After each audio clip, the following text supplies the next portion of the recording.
In recent years, erratic rainfall patterns resulting from increasingly changing climate have frequently misled farmers across Cameroon into planting at untimely periods.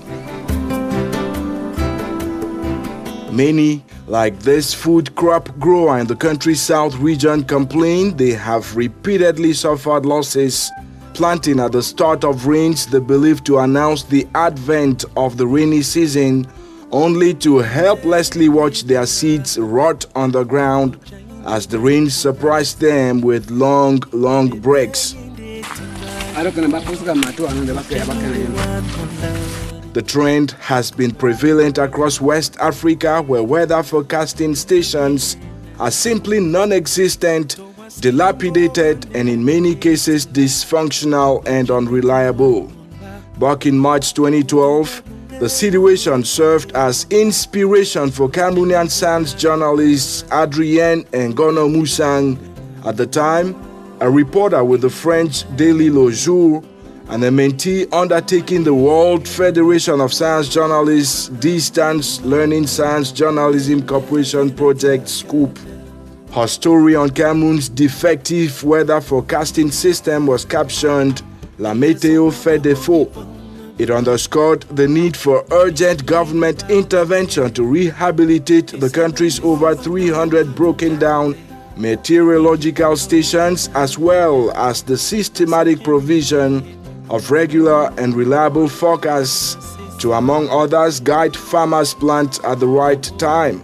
Pendant un séminaire de formation, j'ai découvert que le Cameroun avait des sérieux problèmes de station météorologique. During a training workshop, I discovered that Cameroon had serious problems with its meteorological stations.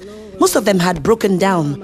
Then I learned that farmers in the west of the country were rushing to begin planting after early rains in February, despite objections from local agriculture. So I began questioning what Cameroon was doing to guide its farmers through weather forecasts.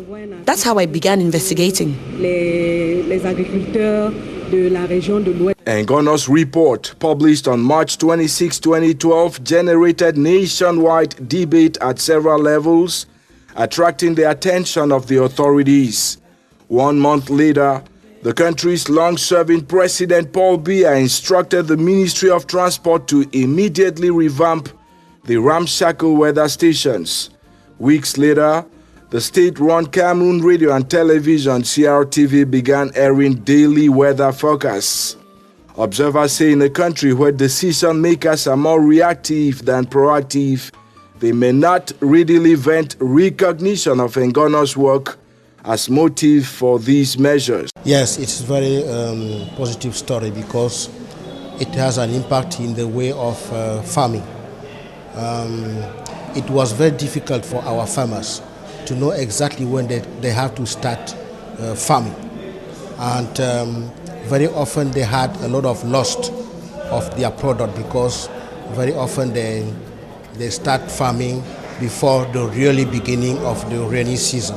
So now we have positive impact because after this story, now we have the reparation of meteorological stations all around the country by the government. Other very good impact also is that now even in the national TV, you can have daily information concerning the meteorological situation around the country. Then 5 months later, the story made even more sense when Cameroon and most of West and Central Africa were lashed by some of the deadliest floods in the region in recent history. The deluge spanned 3 months, killing hundreds of thousands of people and livestock and devastating vast strips of farmland. The catastrophe took the region aback, re-emphasizing the urgent need for weather forecasting and early disaster warning systems as critics poured blame on the region's governments. Engono says she is very satisfied with the impacts her story has had so far, despite the challenges she faced converting the idea to reality, including difficult access to information, financial constraints, and above all, opposition from her science-unfriendly newsroom colleagues. She has since relocated to the more science-welcoming French daily Mutation. Je suis vraiment fière du travail que j'ai fait parce que lorsqu'on a publié cette première enquête, I am very happy with my work because after the story was published, meteorological data was aired on the national television. I also did several follow-up stories, and when the head of state announced the rehabilitation of the meteorological stations, I was so elated.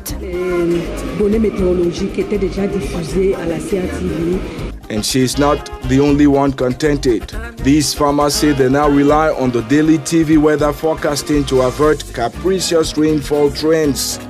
Meanwhile, the United Nations Development Programme, among others, has donated equipment for the ongoing rehabilitation of the meteorological stations as previously disregarded weather scientists get new government attention that is inspiring greater commitment for their work.